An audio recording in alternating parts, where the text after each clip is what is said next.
Page number 22।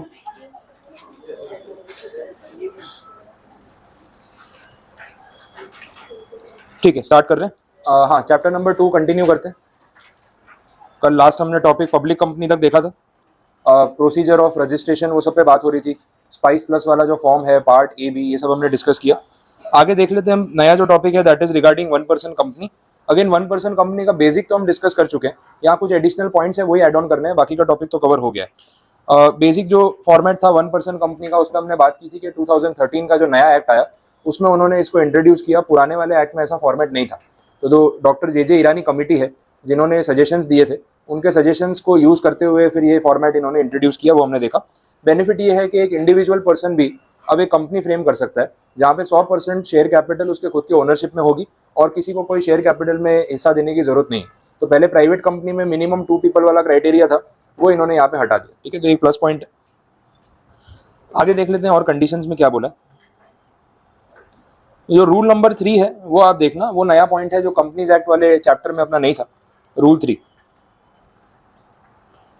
ठीक है, 1% company के रिगार्डिंग ही यहाँ पे बात हो रही है। फर्स्ट पॉइंट में बोला only a natural person who is an Indian citizen and resident in India shall be eligible to incorporate a 1% company. ये आप हाईलाइट कर लेना, ये क्वेश्चन एक बार एग्जाम में पूछ लिया था। मतलब ये सेंटेंस यूज कर लिया था और कमेंट ऑन द फॉलोइंग करके या कमेंट ऑन द स्टेटमेंट करके क्वेश्चन दे दिया। Only a natural person who is an Indian citizen and Indian resident can frame an OPC. ये सेंटेंस पूछ लिया और बोला कमेंट, तो आपको उस चीज को एक्सप्लेन करना था। अब बेसिक तो वो आपसे ओपीसी के बारे में ही पूछना चाह रहे थे, लेकिन यही सेंटेंस लास्ट में कंक्लूजन में यूज करना था, तब तक तो सारी चीजें सेम ही जाने वाली। तो ओपीसी का पूरा टॉपिक एक्सप्लेन करके कंक्लूजन में आप ये चीज को वापस रिपीट कर दो, और कुछ करना नहीं था। बट ये ध्यान रखना है कि आर्टिफिशियल पर्सन या एक एग्जिस्टिंग कंपनी या एक एंटिटी जो है वो ओपीसी फ्रेम नहीं कर सकती। ओपीसी फ्रेम करने के लिए कोई रियल नेचुरल पर्सन का होना जरूरी है, ये इम्प्लाइड। नेक्स्ट देखें। अच्छा, नॉमिनी के लिए भी सेम बात बोली है। तो ओपीसी इनकॉर्पोरेट करने के लिए भी नेचुरल पर्सन का होना जरूरी है। और अगर आपको ओपीसी का नॉमिनी बनना है तो नॉमिनी भी वही बन सकता है जो नेचुरल पर्सन हो, क्योंकि वो फिर क्राइटेरिया मैच नहीं करेगा ना। अगर किसी आर्टिफिशियल एंटिटी को आपने नॉमिनी बना दिया और आपको कुछ हो गया, तो फिर वो नॉमिनी जब मेंबर बनेगा तो वो खुद नेचुरल पर्सन नहीं होगा, तो वो क्राइटेरिया फिर फुलफिल नहीं हो पाएगा। इसलिए दोनों के लिए बातें साथ में क्लियर आउट कर दी। एक्सप्लेनेशन में जो पॉइंट बोला हुआ है वो भी साथ में देख लेते हैं। जो ऊपर यूज किया था ना, Indian citizen and resident in India, उससे रिलेटेड कंडीशन है। रेसिडेंट इन इंडिया किसको मानेंगे, तो बोला कि जो इमीडिएटली प्रीसीडिंग फाइनेंशियल ईयर में 120 डेज के लिए एटलीस्ट इंडिया में रहा हो, उसी को रेसिडेंट माना जाएगा। ये क्राइटेरिया यहाँ पे रहेगा। आगे देखें। Natural person shall not be a member of more than 1 OPC, ये बात हुई थी।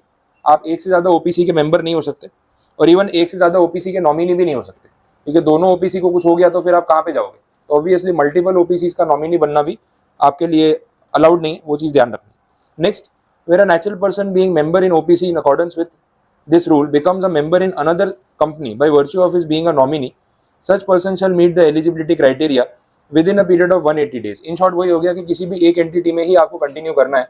मल्टीपल ओपीसीज में आप अपनी मेंबरशिप नहीं होल्ड कर सकते, वो पॉसिबल नहीं है in any circumstances. No minor shall become a member और नॉमिनी। ठीक है, शेयर्स बेनिफिशियल इंटरेस्ट होल्ड करना अलग बात होती है, लेकिन माइनर को नॉमिनी बना दोगे या माइनर को सोल मेंबर बना के उसके नाम पे ओपीसी स्टार्ट कर दोगे, वो क्राइटेरिया सेट होगा नहीं, बिकॉज एक पर्सन जो भी ओपीसी है उसका मेजर होना जरूरी है। तो ये यहाँ पे मना किया हुआ है। नॉर्मल अदर कंपनीज में हम देखते हैं कि माइनर को उसके बेनिफिट के लिए शेयर्स दे सकते हैं, यहाँ पॉसिबल नहीं होगा, क्योंकि एक ही तो मेंबर है। अब उसको उसके बेनिफिट के लिए शेयर दे देंगे तो दूसरा तो कोई मेंबर है ही नहीं ना, और अगर दूसरा मेंबर है तो फिर ये ओपीसी नहीं है। तो अदर प्राइवेट कंपनी में, नॉर्मल पब्लिक कंपनी में आप बेनिफिट्स के लिए माइनर को शेयर दे सकते हो। ओपीसी में ये सब चीजें पॉसिबल नहीं होंगी। वहां पे जो सोल मेंबर है उसका मेजर होना नेसेसरी है, इवन नॉमिनी का भी मेजर होना नेसेसरी है। अगले पॉइंट में कन्वर्जन की बात हो रही है। आप ओपीसी कंपनी को प्राइवेट में कन्वर्ट कर सकते हो, ओपीसी कंपनी को पब्लिक में कन्वर्ट कर सकते हो, उसका प्रोसीजर है, लेकिन ओपीसी को सेक्शन 8 कंपनी में कन्वर्ट नहीं कर सकते। ये एक रिस्ट्रिक्शन रहता है जो आपको ध्यान रखना पड़ेगा। उसके बाद सच company can not carry out non banking financial investment activities, और दूसरी बॉडी कॉर्पोरेट्स में इन्वेस्ट करना अलाउड नहीं है। तो ओपीसी के पास जो भी सरप्लस फंड्स हैं वो पैसा बाकी कंपनीज के स्टॉक्स में इन्वेस्ट नहीं कर सकते। नॉन बैंकिंग फाइनेंशियल इन्वेस्टमेंट्स बोला है। ठीक है, नॉन बैंकिंग फाइनेंशियल इन्वेस्टमेंट्स वही हो गया कि आपका बैंकिंग बिजनेस नहीं है, लेकिन आप फाइनेंशियल इन्वेस्टमेंट्स करते हो, दूसरी कंपनीज में पैसे लगाते हो, ओपीसी को ये अलाउड नहीं है। उसका जो सोल मेंबर है वो इंडिविजुअल कैपेसिटी में शेयर खरीदना चाहे खरीद सकता है, लेकिन ओपीसी के नाम से इन्वेस्टमेंट नहीं कर सकता। ये रिस्ट्रिक्शन उनके ऊपर रहेगा। 7th पॉइंट में भी देखना कुछ कंडीशन है। वहां पे बोला हुआ है no such company can convert voluntarily into any kind of company unless 2 years have expired from the date of incorporation. OPC बनाने के बाद अगले 2 साल तक आपको मिनिमम ओपीसी की तरह ही बिजनेस चलाना पड़ेगा। उसके बाद आप चाहो तो पब्लिक या प्राइवेट में कन्वर्ट कर लो, वो आपकी चॉइस है। लेकिन इसका भी एक एक्सेप्शन है। एक्सेप्शन में क्या बोला है वो देख लो। एक्सेप्शन में उन्होंने ये बोला कि अगर आपकी ये मॉनेटरी लिमिट्स क्रॉस हो जाती है जो यहाँ पे बोली हुई है, तो उस सिचुएशन में फिर आपके ऊपर ये रिस्ट्रिक्शन नहीं रहेगा और आप कन्वर्जन करना चाहो तो कर सकते हो। मॉनेटरी लिमिट क्या है वो देखना। अगर आपकी paid up share capital 50 lakh रुपए से ऊपर चली जाए या आपका एवरेज एनुअल टर्नओवर जो है वो 2 करोड़ रुपीज से ऊपर चला जाए, तो उस सिचुएशन में आप 2 साल पूरे होने से पहले भी ओपीसी को कन्वर्ट कर सकते हो। एक्चुअली में तो करना ही पड़ेगा, फिर उसमें चॉइस नहीं रहेगी बिकॉज वो लिमिट क्रॉस हो चुकी है। लेकिन अदरवाइज आप ओपीसी की तरह कंटिन्यू करो मिनिमम 2 साल तक, उसके बाद ही कन्वर्जन कर सकते हो। आया समझ में? दोनों कंडीशंस क्लियर? बोलो कोई डाउट इस पॉइंट में? तो या तो ओपीसी फ्रेम करने के बाद कम से कम 2 साल तक उसको ओपीसी की तरह चलाओ, फिर कन्वर्ट करो। बट अगर ये मॉनेटरी लिमिट्स में से कोई भी लिमिट क्रॉस हो जाती है तो आपके पास ये ऑप्शन आ जाएगा कि 2 years तक वेट करने की जरूरत नहीं है, उससे पहले भी आप कन्वर्जन कर सकते हो। ठीक है, तो 2 ऑप्शन ये हो गए। क्लियर?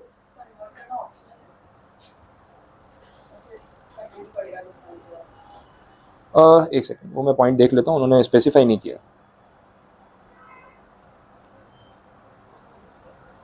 नहीं है तो वॉल्यूंटरी, ऐसा कंपलसरी नहीं लिखा, वो वॉल्यूंटरी है। वॉल्यूंटरी का सेंस कि आपको 2 साल तक वेट नहीं करना पड़ेगा। अगर ये अमाउंट से ऊपर आपका पेड अप कैपिटल टर्नओवर चला जाता है तो आप 2 साल खत्म होने से पहले भी कन्वर्ट कर सकते हो। लेकिन अदरवाइज तो आपको मिनिमम 2 साल तक वेट करना है। तो वो अमाउंट के बेस पे कंपलसरी कन्वर्जन करना पड़ेगा उस सेंस में नहीं है।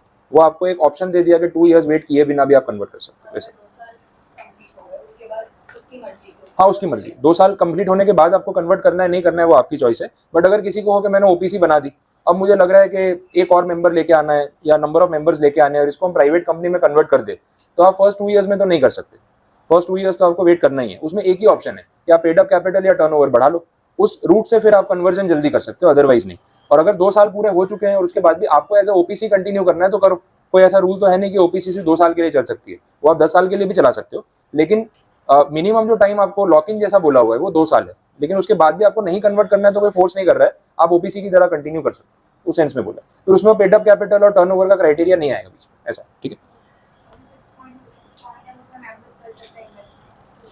हाँ, वो इंडिविजुअल नेम में। देखो ओपीसी अलग होता है और ओपीसी का सोल मेंबर अलग होता है। आपने एक ओपीसी बनाई है तो you are a different person, that one person company is a different entity.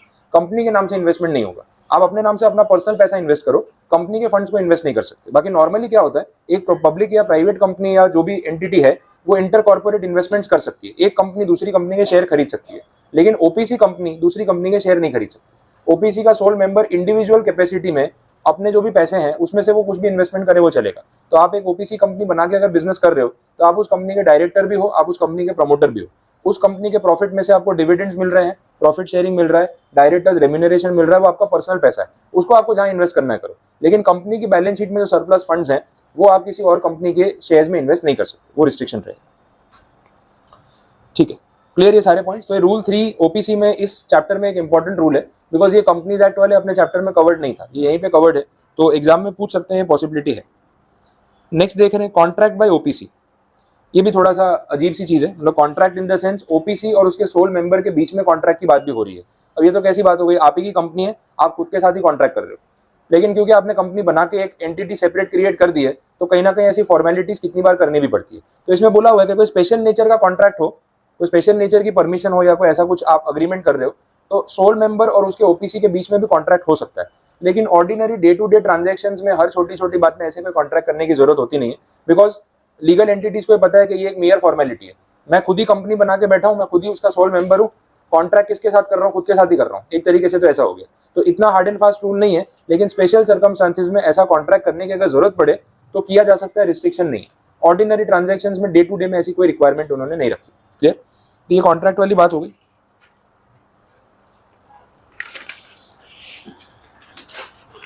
Next point में तो कंप्लायंस की बात की है कि ओपीसी और उसके सोल मेंबर के बीच में जो भी ऐसा कोई स्पेशल कॉन्ट्रैक्ट होता है वो सारी बातें रजिस्ट्रार को जाके आपको बतानी पड़ेंगी, वो इम्प्लाइड है। और कंपनी में अगर बोर्ड मीटिंग्स हो रही है तो उसके मिनट्स में भी इसका रिकॉर्ड होना चाहिए, ये सब मेंशन करना जरूरी है। अब डिपेंड करता है बोर्ड मीटिंग होगी या नहीं होगी। अगर ओपीसी अकेला डायरेक्टर है, क्योंकि हमने देखा ओपीसी में मिनिमम डायरेक्टर इज 1, उसने और किसी को अपॉइंट ही नहीं किया, तो काहे की बोर्ड मीटिंग। जनरल मीटिंग तो वैसे भी नहीं होती ओपीसी में, बोर्ड मीटिंग में भी इफ एंड देन वाली कंडीशन होती है। तो अगर बोर्ड मीटिंग हो रही है, मोर देन 1 डायरेक्टर्स है, तो ये पॉइंट रेलेवेंट है बोर्ड मीटिंग वाला, अदरवाइज रेलेवेंट नहीं है। फिर तो मेयर फॉर्मेलिटी है, जो लिखना है वैसे मिनट्स में आप लिख लो, मीटिंग तो हो ही नहीं रही है, वैसी बात होगी। और तीसरे पॉइंट में वो डायरेक्टरशिप के लिए बोला है कि ओपीसी में जो उसका सोल मेंबर है वही उसका डायरेक्टर होता है, जब तक वो किसी को और को अपॉइंट ना करे तब तक बाय डिफॉल्ट उसी को डायरेक्टर मान लेंगे, ये implied. Clear. Benefits of OPC में मुझे आपको कुछ नया नहीं पढ़ाना है, सिर्फ आप रीड ओनली वाला पॉइंट है, आप लिख लो कि आप उसको रीड आउट कर सकते हो, टेक्निकल कोई सेक्शन या रूल का पार्ट नहीं। ठीक है, चलो आगे बढ़ते हैं। अब नेक्स्ट जो ब्लॉक है that is actually Nidhi companies. अब निधि कंपनी वाला जो ये पूरा आंसर है, अपने कंपनीज एक्ट में जब बात कर रहे थे वहाँ छोटा सा पैराग्राफ था, मैंने आपको बोला भी था कि एसबीसी में पूरा डिटेल में एक्सप्लेन किया। अब यहाँ आप डिटेल देखो, कुछ ज्यादा ही डिटेल में एक्सप्लेन किया हुआ है, खत्म ही नहीं हो रहा टॉपिक।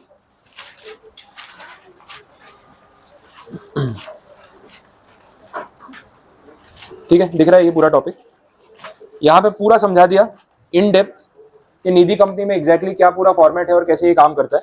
और ये इस सब्जेक्ट का या इस चैप्टर का एक इंपॉर्टेंट पार्ट है, बिकॉज निधि कंपनी आपके पूरे सिलेबस में और कहीं एक्सप्लेन नहीं किया है। कंपनीज एक्ट में इसका ज्यादा रेफरेंस है नहीं, बाकी दो सब्जेक्ट में आने वाला नहीं है, तो ऑब्वियसली आंसर यही मिलेगा। तो इंस्टीट्यूट के पास इतना सारा मैटर है पूछने को, तो इसमें से वो कुछ ना कुछ पूछ सकते हैं, ये इम्प्लाइड, तो आपको फिर उस पर उस हिसाब से एफर्ट करना पड़ेगा। अब पॉइंट ये है कि यहाँ पे जब निधि कंपनी के बारे में अपने सारे आंसर पढ़ेंगे तो ये कंपनीज एक्ट का पूरा एक समरी है, मतलब कंपनीज एक्ट में जो जो एस्पेक्ट्स पे अलग अलग चैप्टर्स में बात हुई है वो सारी बातें इन्होंने यहाँ पे की है। तो मैं एक एक करके आपको समझाता जाऊंगा और जितने कंपनीज एक्ट के रेलेवेंट पॉइंट्स है उतने एक्सप्लेन कर दूंगा, बाकी चीजें फिर जब वहाँ पे और डिटेल में डिस्कस होंगी तो और ज्यादा अच्छे से आपको इसमें क्लैरिटी आ जाएगी। ठीक है, तो पॉइंट वाइज अपने स्टार्ट करते हैं, कवर करते जाते हैं क्या बोला हुआ है। निधि कंपनी का प्राइमरी ऑब्जेक्टिव क्या है वो मैंने आपको तभी भी बताया था, फिर से अभी वापस में रिपीट कर रहा हूँ। उसमें हमने देखा था कि जो लोअर इनकम ग्रुप है, लोअर इनकम ग्रुप को टारगेट किया जा रहा है। Higher income group, upper middle class, rich category, उनके लिए कंपनी बनी नहीं। इनका मेन आइडिया ये था कि जिनकी इनकम बहुत ही लो है और सेविंग्स ना के बराबर होती है, उनको भी एक मौका मिलना चाहिए अपना छोटा सा अमाउंट जो है वो कहीं इन्वेस्ट करने का और सेव करने का। तो सेविंग्स की हैबिट उस कैटेगरी के लोगों में इनकलकेट करना, डेवलप करना, उसके लिए निधि कंपनी का उन्होंने फॉर्मेट सिलेक्ट किया। इसमें क्या करेंगे, उन सब लोगों को मेंबर बनाएंगे। आपको ज्यादा कुछ नहीं करना है, 100 रुपीज का एक फॉर्म भरना है जिसके लिए आपको कुछ शेयर्स अलॉट होंगे। मिनिमम सिर्फ 100 रुपीज ही बोला है, उसके ऊपर कोई क्राइटेरिया नहीं है। आप 100 रुपीज पे करके एक निधि कंपनी के मेंबर बन सकते हो। उसके बेस पे फिर आपकी जो भी मंथली सेविंग्स है, आप निधि कंपनी में अकाउंट ओपन होगा उसमें आप पैसे डिपॉजिट करो, वो एक fund over the time create होता जाएगा।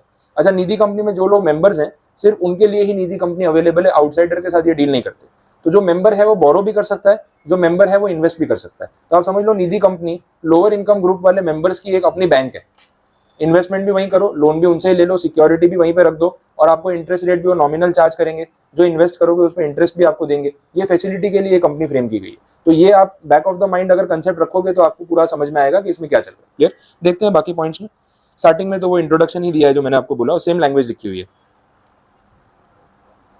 एरिया ऑफ ऑपरेशन बोला लोकल लेवल पे है, म्यूनिसिपैलिटी लेवल या इवन विलेज लेवल पे कंपनी बना रहे तो पंचायत लेवल पे ऑपरेट करेंगे।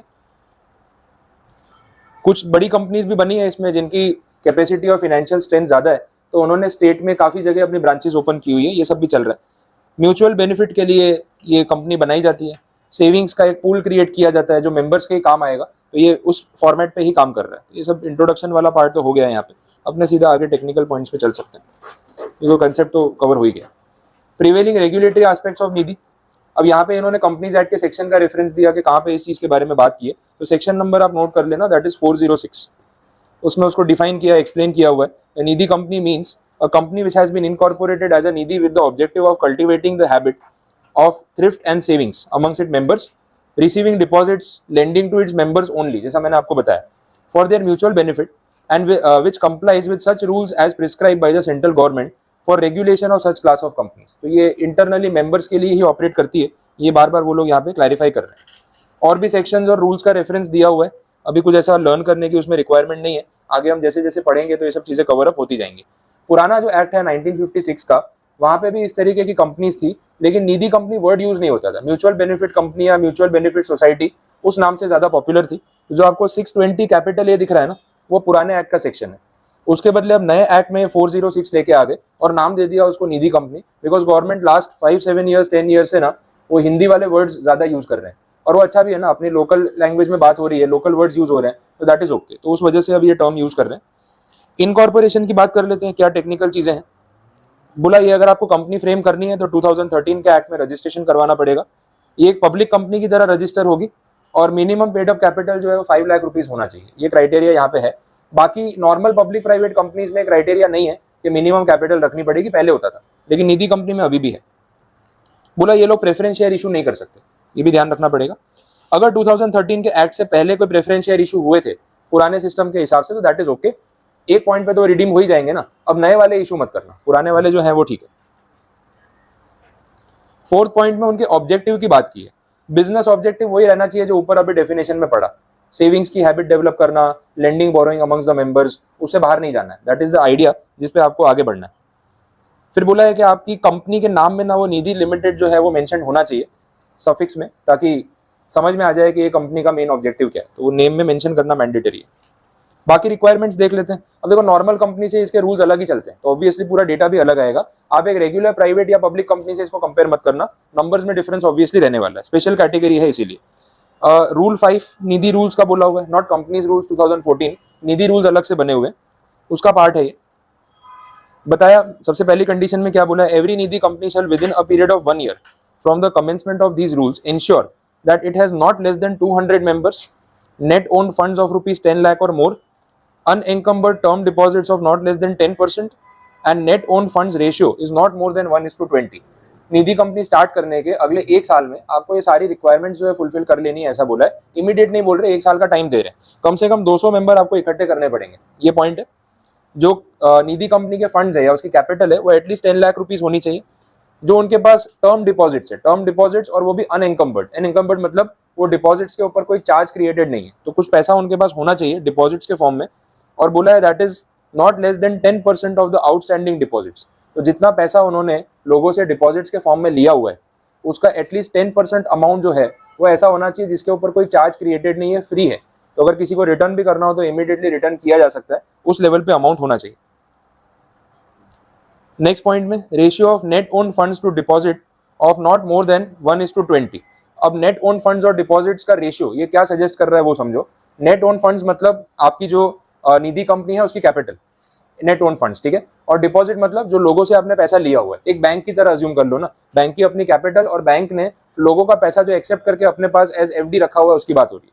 तो उसका जो रेशियो है उसके लिए बात हो रही है 1:20। तो अगर नेट ओन फंड्स 1 रुपी है तो सामने डिपॉजिट कितने होने चाहिए, 20। अब नॉट लेस देन बोला है, नॉट मोर देन बोला है, क्या कंडीशन है वो देख लो। बोला नॉट मोर देन 1:20 से ज्यादा नहीं होना चाहिए। तो अगर निधि कंपनी का खुद का 1 लाख रुपए नेट ओन फंड्स के तौर पे दिख रहा है तो ज्यादा से ज्यादा वो मेंबर से कितना डिपॉजिट एक्सेप्ट कर सकते हैं, 20 लाख, उससे ज्यादा नहीं। आप समझ रहे हो, फिर रिस्क बढ़ जाएगा। कंपनी का खुद का पैसा उतना नहीं लगा हुआ है जितना लोगों से ले रखा है, तो फिर उनका खुद का तो कोई रिस्क है ही नहीं, सारा रिस्क तो आउटसाइडर पे आ गया। तो वो एक लिमिट सेट कर दी कि 1:20 से ऊपर नहीं जाना चाहिए। क्लियर, यहां तक समझ आया? आगे देखें। अब नेट ओन फंड्स के बारे में एक्सप्लेन किया कि इसका मीनिंग क्या है, वो हम ऑलरेडी बात कर ही रहे थे। बोला aggregate paid up share capital and free reserves minus accumulated losses and intangible assets appearing in the last audited balance sheet. तो ये नेट ओन फंड्स कैसे निकलता है ये बोला हुआ है, फॉर्मूला बता दिया, paid up cap plus free reserves minus accumulated losses and intangible assets. तो बाकी जो बचा that is net owned funds, और उसी के लिए सारा कैलकुलेशन हो रहा है। Further the amount representing the proceeds of issue of preference shares shall not be included for calculating net own funds। ये भी आपको ध्यान रखना पड़ेगा। तो प्रेफरेंस शेयर वाला जो अमाउंट है उसको इंक्लूड नहीं करना है, और वैसे भी नए वाले में तो प्रेफरेंस शेयर इशू करना अलाउड ही नहीं है। ये तो पुराने प्रेफरेंस शेयर जो ऑलरेडी होंगे उसकी बात हो रही है। आगे का प्रोसीजर देखते हैं। If a Nidhi company is not complying with the clauses mentioned above, it shall within 30 days from the close of the first financial year apply to the regional director in the form NDH2 along with the fees specified in the company's rules 2014 for extension of the time, and RD may consider the application and pass orders within 30 days of the receipt of application। ये पीछे नहीं बोला था एक साल के अंदर अंदर सारी कंडीशन पूरी करनी है, 200 मेंबर, 10 लाख रुपए का net owned funds and everything. अब एक साल हो चुका है लेकिन ये कंडीशन फुलफिल नहीं हुई है, तो आपको क्या करना पड़ेगा, रीजनल डायरेक्टर से टाइम एक्सटेंशन मांगना पड़ेगा कि हमें थोड़ा और टाइम दे दो कंडीशंस को पूरा करने के लिए। तो उसकी डेडलाइन दे रखी है, कितने दिन में आपको ये एप्लीकेशन करना पड़ेगा, 30 days। फर्स्ट फाइनेंशियल ईयर खत्म होते ही 30 days। और फॉर्म है उसका NDH2, जो प्रिस्क्राइब फीस है वो पे करनी पड़ेगी, और आपकी एप्लीकेशन वो कंसिडर करके इस पे जो ऑर्डर पास करेंगे वो ऑर्डर अगले 30 days में पास हो जाएगा आपके एप्लीकेशन करने के नेक्स्ट 30 days में। तो RD के ऊपर भी एक टाइम लिमिट है वो यहाँ पे दिख रहा है। फिर आगे क्या बोला, where the failure to comply with sub rule 1 mentioned above extends beyond the second financial year. दूसरा साल भी खत्म हो गया, अभी तक आपने ये कंडीशंस फुलफिल नहीं किए टाइम एक्सटेंशन के बाद भी। फिर क्या होगा, Nidhi shall not accept any further deposits from the commencement of second FY till it complies with the provisions given in sub rule 1। और पेनल कॉन्सिक्वेंसेस तो लगने ही वाले हैं। तो इन शॉर्ट आपके ऊपर एक रिस्ट्रिक्शन लगा दिया कि 2 साल हो गए, अभी भी सारी कंडीशन फुलफिल नहीं की है, अब आगे किसी भी मेंबर से फर्दर डिपॉजिट आप एक्सेप्ट नहीं कर सकते, और तब तक एक्सेप्ट नहीं कर सकते जब तक ये सारे कंप्लायंसेस आप पूरे नहीं करोगे, प्लस इसकी पेनल्टी नहीं भरोगे, उसके बाद ही एक्सेप्ट कर सकते हो। तो ये रिस्ट्रिक्शन रहेगा। Next point, return of statutory compliances by Nidhi companies. ये भी एक फॉर्मेलिटी है। इनको बोला है जैसे ही इनका फर्स्ट फाइनेंशियल ईयर कंप्लीट होगा आफ्टर इनकॉर्पोरेशन, नेक्स्ट 90 डेज के अंदर अंदर इनको एक रिटर्न फाइल करना पड़ेगा। गिवन फॉर्म नंबर है NDH1, ठीक है, और उसमें ये बताना पड़ेगा कि हमने सारे स्टैट्यूटरी कंप्लायंसेस जो है वो फुलफिल कर लिए। तो जो पीछे बात हो रही थी उससे कनेक्टेड है वो। ROC के पास आप सबमिट करो, और ये जो फॉर्म NDH1 सबमिट होगा इसमें कंडीशन रखी हुई है कि एक प्रैक्टिसिंग प्रोफेशनल से इसको सर्टिफाई कराना पड़ेगा। कल कंपनी लॉ में बात कर रहे थे ना, प्री सर्टिफिकेशन, ये उसके बेस पे ही, उसके बाद आप सबमिट कर सकते हो। ठीक है, आगे देखते हैं। इसके बाद कुछ जनरल रिस्ट्रिक्शंस है, जनरल प्रोहिबिशंस है। ये पॉइंट्स पहले आप अभी 2 मिनट लेके पढ़ लो, कुछ नया मिलता है, कुछ नहीं समझ आए तो बोलो, क्योंकि एकदम बेसिक पॉइंट्स है। आप अभी खुद ही रीड आउट कर लो, क्वेरी है तो बोलो। पढ़ लिया है? कोई पॉइंट में डाउट?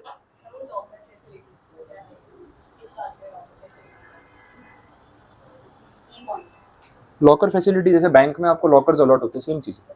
हाँ, वही पॉइंट है। बैंक में जो लॉकर्स अवेलेबल होते हैं ना, वही पॉइंट यहाँ पे बोला हुआ है, सेम है। स्पीड देख लो ना, 1 पे कर लो। D point, acquire another company by purchase of securities और control the composition of the board of directors। ये तो ना बोल रहे हैं ना ये करने के लिए। निधि company shall not acquire another company by purchase of securities और control the composition of the board of directors of any other company। ठीक है, डिनाई किया हुआ है। अब दूसरी कंपनी को अक्वायर नहीं कर सकते, परचेज नहीं कर सकते, ये सब रिस्ट्रिक्शंस रहेंगे, क्योंकि उसमें फिर क्या होगा ना, वो ऑब्जेक्टिव वाला प्रॉब्लम आ जाएगा। मेन निधि कंपनी का ऑब्जेक्टिव ये है कि भाई मेंबर्स को अकोमोडेट करना है, उनको हेल्प करना है, तो ये थोड़ा सा वो चैरिटेबल पर्पस है, इनडायरेक्टली ऐसा बोल सकते हैं। यहाँ पे बहुत हैवी प्रॉफिट मेकिंग इंटेंशन से अपन ने कंपनी स्टार्ट नहीं की है। अब दूसरी कंपनी अक्वायर करोगे, परचेज करने जाओगे, फिर प्रॉफिट मेकिंग और अदर ऑब्जेक्टिव्स में लग जाओगे, तो मेन ऑब्जेक्टिव रह जाएगा। इसलिए ऐसे उसके ऊपर रिस्ट्रिक्शंस उन्होंने लगाए हुए और बोला है फिर उसके अंदर अनलेस करके भी कंडीशन है, unless it has passed a special resolution in general meeting and also obtained the previous approval of the RD। तो मैटर थोड़ा फिर ज़्यादा आगे चला जाएगा। आपको मेंबर से भी पूछना पड़ेगा, रीजनल डायरेक्टर से परमिशन लेने की, जस्टिफाई करना पड़ेगा कि क्या रीज़न, क्यों रिक्वायरमेंट है आपको इस तरीके के एक्विजिशन की, और वो अलाउ करेंगे, उसके बाद ही हो सकता है। तो थोड़ा सा कंडीशन टफ रखी है कि इतना ईजिली परचेज और एक्विजिशन की तरफ वो कंपनी ना जाए। वैसे और कोई पॉइंट? इशू और cause to be issued any advertisement in any form for soliciting deposits. ठीक है, it may be noted that private circulation of the details among the member carrying the words for private only shall not be considered to be an advertising। Soliciting की बात हमने की थी, लोगों को convince करना कि भाई आप इन्वेस्ट करो।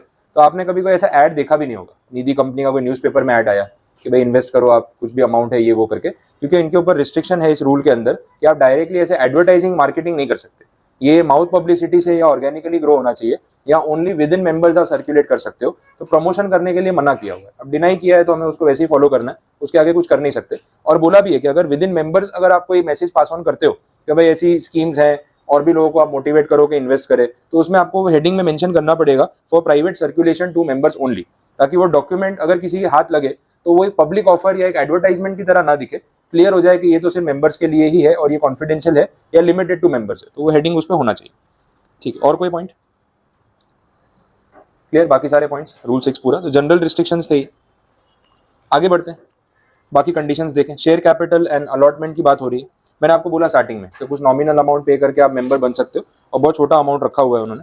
जो भी इक्विटी शेयर्स अलॉट किए जाएंगे निधि कंपनी के मेंबर्स को, उसकी भी जो नॉमिनल वैल्यू है वो मिनिमम 10 रुपये होनी चाहिए, एक शेयर की वैल्यू, ये बोला हुआ है। शेयर्स इशू करने पे कोई चार्जेस सर्विस चार्ज के नाम पे नहीं ले सकते, ये पॉइंट है। और बोला कि हर एक डिपॉजिट होल्डर या मेंबर को एटलीस्ट 10 इक्विटी शेयर्स तो अलॉट करने ही पड़ेंगे, ये बोला हुआ है। तो इन्वेस्टमेंट उसका कितना हो गया? 100 रुपये। अब 100 रुपये तो यार कोई भी अफोर्ड कर सकता है, अगर उसको मेंबर बना रहे हो और बेनिफिट दे रहे हो तो इतना प्रॉब्लम तो है नहीं। तो कोई ज्यादा बर्डन फाइनेंशियली नहीं इंपोज कर रहे हैं, वो दिख रहा है। It may be noted that the savings account holder and recurring deposit account holder shall hold at least 1 equity share of ₹10। ये लिमिटेड फैसिलिटी हो गई कि आप निधि कंपनी में सिर्फ सेविंग अकाउंट होल्डर या रिकरिंग डिपॉजिट अकाउंट होल्डर हो, बाकी कोई और फैसिलिटीज आप यूज नहीं कर रहे। तो ऐसी सिचुएशन में 10 रुपए का शेयर भी अगर आपने ले लिया ना तो भी चलेगा, 100 रुपीज भी इन्वेस्टमेंट नहीं करोगे तो ठीक है। अब सेविंग्स अकाउंट और रिकरिंग डिपॉजिट क्या होता है, आइडिया है आपको? FD और RD वाला सिस्टम पता होगा। रिकरिंग डिपॉजिट में अपने रेगुलर बेसिस पे SIP की तरह पैसा इन्वेस्ट करते हैं, लेकिन इंटरेस्ट रेट अपने को FD के बराबर मिलता है, तो उसको RD या रिकरिंग डिपॉजिट बोलते हैं, ये पॉइंट। नेक्स्ट, मेंबरशिप की बात हो रही है। निधि कंपनी में कौन मेंबर बन सकता है, कितने मेंबर हो सकते हैं? तो बोला किसी बॉडी कॉर्पोरेट को या किसी ट्रस्ट को मेंबर नहीं बना सकते। पर्पस ही जस्टिफाई नहीं होगा। पर्पस था लोअर इनकम ग्रुप को टारगेट करने का, सेविंग्स करवाने का, तो बॉडी कॉर्पोरेट कहाँ से मेंबर बन गई? उनका तो कोई काम ही नहीं है ना यहाँ पे, तो इसलिए डिनाई कर दिया। Every Nidhi company shall ensure that its membership is not reduced to less than 200 members at any time. ये हमने आगे भी देखा, उसी के रेफरेंस में है। Minor shall not be admitted as a member. It may be noted that deposits may be accepted in the name of minor if they are made by the natural और legal guardian who is a member of the Nidhi company. तो minor के नाम से आप investment कर रहे हो, ठीक है, सेविंग कर रहे हो, ठीक है, लेकिन वहां पे उसको हैंडल करने के लिए कोई लीगल गार्डियन होना चाहिए उस माइनर का जो खुद मेजर है, तो ही उसके नाम से वो इन्वेस्टमेंट कर सकता है, अदरवाइज नहीं। ठीक है, तो ये मेंबरशिप की बात हो गई। तो ऐसे ही अलग अलग पॉइंट्स आ रहे हैं। अब ब्रांचेस की बात कर रही है कि एक निधि कंपनी की ब्रांचेस कहाँ हो सकती है, कितनी ब्रांच ओपन कर सकते हैं, कुछ लिमिटेशंस हैं या कोई परमिशंस की रिक्वायरमेंट है, तो देख लेते हैं। दे में open branches only if it has earn net profits after tax continuously during preceding 3 financial years. तो एक निधि कंपनी आपने एक ब्रांच स्टार्ट की, 3 साल से आप उसमें कंटिन्यूस प्रॉफिट्स अर्न कर रहे हो, तो ही आप जाके और ब्रांचेस ओपन कर सकते हो, ये रिस्ट्रिक्शन है। और निधि कंपनी में open up to 3 branches within the district. एक डिस्ट्रिक्ट में 3 ब्रांचेस तक ही ओपन कर सकते हैं, लिमिटेड बोला हुआ है, क्योंकि एक्चुअली उतनी नीड भी नहीं होगी ना, कोई बहुत हैवी बिजनेस तो है नहीं कि आप हर जगह पे उसकी ब्रांचेस ओपन करते रहोगे, तो लिमिटेड कंसेप्ट है। आगे भी ऑप्शन है उसका, if a company proposes to open more than 3 branches within the district और any branch outside the district, it shall obtain prior permission of regional director and an intimation is to be given to the registrar about opening of every branch within 30 days. वो तो होने वाला है, ROC को तो बताना ही है, लेकिन परमिशन किसकी चाहिए? रीजनल डायरेक्टर की, तो आप कर सकते हो। They shall not open branches or collection centers or offices or deposit centers or by whatever name called outside the state where its registered office is situated। तो इंटर स्टेट जाने की बात नहीं कर रहे, बोलो अपने स्टेट में ही काम करो और उसके बाहर जाके आप कोई सेंटर ओपन नहीं कर सकते हो, ये रिस्ट्रिक्शन है। Nidhi company shall not open branches or collection centers or offices or deposit centers by whatever name called unless financial statement and annual return are filed with the ROC। ये compliance हो गया, आपके डॉक्यूमेंट्स फाइल नहीं होंगे और branches open करने जाओगे तो क्यों अलाउ करेंगे, तो वो रिस्ट्रिक्शन लगाएंगे। A Nidhi company shall not close any branch unless it has published an advertisement in newspaper। आपको पहले पब्लिक नोटिस देना पड़ेगा कि हम ब्रांच को बंद कर रहे हैं, और at least 30 days prior to such closure आपको लोगों को इन्फॉर्म करना पड़ेगा न्यूज़पेपर एडवर्टाइजमेंट के थ्रू। दूसरा पॉइंट बोला है कि जो कंपनी के ऑफिस में जो नोटिस बोर्ड होगा वहां पे भी एक कॉपी अटैच करनी पड़ेगी, ये भी जरूरी है। और आरओसी को भी इंटीमेशन देना पड़ेगा कि हम ब्रांच को क्लोज करने जा रहे हैं, तो 30 डेज का प्रायर इंटीमेशन यहाँ पे बोल दिया। सारे पॉइंट्स में वही बात होगी। ठीक है, क्लियर, ये कंडीशन पता चला। तो ये ब्रांचेस वाला पार्ट हो गया। फिर डिपॉजिट एक्सेप्टेंस की बात हो रही है। अभी अपने कंपनी लॉ में जो 4B वाला चैप्टर पढ़ रहे थे, डिपॉजिट एक्सेप्ट करने वाला, ये उस ट्रैक पे है, तो आपको उससे रिलेट हो जाएगा। यहाँ पे रूल में ऐसा बोला कि जो भी फिक्स डिपॉजिट एक्सेप्ट किए जा रहे हैं by the Nidhi company, minimum 6 months, वहाँ पे भी था ना 6 मंथ्स टू 36 मंथ्स, यहाँ पे है 6 months to 60 months, maximum period ज्यादा है, 60 मंथ्स तक अलाउ किया गया। उसके बाद फिर रिन्यूअल करना पड़ेगा या रिटर्न करना पड़ेगा। और अगर रिकरिंग डिपॉजिट्स के फॉर्म में आप पैसा एक्सेप्ट कर रहे हो तो minimum 12 months and maximum 60। Recurring deposit फिर आप हर महीने भरने वाले हो ना, तो एटलीस्ट 12 मंथ्स तक तो डिपॉजिट करो, वो तो क्राइटेरिया होता ही है वैसे भी, नॉर्मली बैंक में भी यही होता है, आरडी में। In case of recurring deposit relating to mortgage loans, maximum period of recurring deposit shall correspond to the repayment period of such loans granted by a Nidhi. यहाँ पे बोला है कि एक तरफ आप रिकरिंग डिपॉजिट्स में पैसा इन्वेस्ट करते आए हो और एक तरफ आप कोई लोन बोरो कर रहे हो और वो कुछ आमने सामने सेटल होने वाला है, तो टाइमिंग भी मैच होनी चाहिए। जितने साल का लोन है उतने साल तक आप रिकरिंग डिपॉजिट भरते रहोगे, ये चीज जरूरी है, आमने सामने मैच होना चाहिए, ताकि वो आपके डिपॉजिट्स में से ही आपका लोन बाद में सेटल कर सके। इसके लिए कंडीशन रखिए, तो मैथमेटिकल कैलकुलेशन हो गया। नेक्स्ट पॉइंट देखना, ये भी अच्छा है। Maximum balance in saving account at any point of time qualifying for interest shall not exceed 1 lakh rupees. तो एक निधि कंपनी में आपने एक सेविंग अकाउंट ओपन करवाया, उसमें आपने पैसे डिपॉजिट करते गए, 1 लाख रुपए से ज्यादा बैलेंस नहीं होना चाहिए, उल्टा ही है, क्योंकि 1 लाख रुपए से ज्यादा जो बैलेंस रख रहा है वो फिर लोअर इनकम ग्रुप में हो, इस चीज पर डाउट है, तो वो नॉर्मल बैंक में जाए ना, फिर यहाँ क्यों आया हुआ है। इसलिए उन्होंने क्या कैप लगा दिया कि 1 लाख से ऊपर अगर आपका बैलेंस होगा, हम उसके ऊपर के अमाउंट पे इंटरेस्ट ही नहीं देंगे। तो जो सच में लोअर इनकम ग्रुप वाला है ना, वही यहाँ पे आएगा, जिसके पास ज्यादा पैसे हैं वो दूसरी जगह जाएगा और वहां से अपना इंटरेस्ट रिटर्न जो है जनरेट करने की कोशिश करेगा। और क्या बोला, इंटरेस्ट रेट का भी तो पॉइंट था उसमें। And the rate of interest shall not exceed 2% above the rate of interest payable on savings bank account by nationalised banks. Nationalised banks अपनी SBI, ICICI, ये सब जो बैंक्स है, ये लोग सेविंग अकाउंट के ऊपर जो इंटरेस्ट आपको देते हैं वो रेट बहुत कम है, अभी 3% के अराउंड है, उससे ज्यादा तो कहीं नहीं है, कुछ कम ही होगा उससे, तो 2.75, 3, 3.25 ये रेंज में चल रहा है। तो बोला कि अगर यहाँ पे निधि कंपनी में सेविंग अकाउंट है और उसमें लोग पैसे सेव कर रहे हैं, तो वहाँ पे वो सेविंग अकाउंट में ज्यादा इंटरेस्ट दे सकते हैं, लेकिन मैक्सिमम कितना, नेशनलाइज बैंक का जो स्टैंडर्ड रेट है उससे मैक्सिमम 2% एक्स्ट्रा, उससे ऊपर नहीं जा सकते, तो वो कैप उनके ऊपर है। और ये भी 1 लाख रुपए तक, उसके ऊपर के बैलेंस पे तो इंटरेस्ट देना ही नहीं, इसलिए वो तो क्लियर करी थी।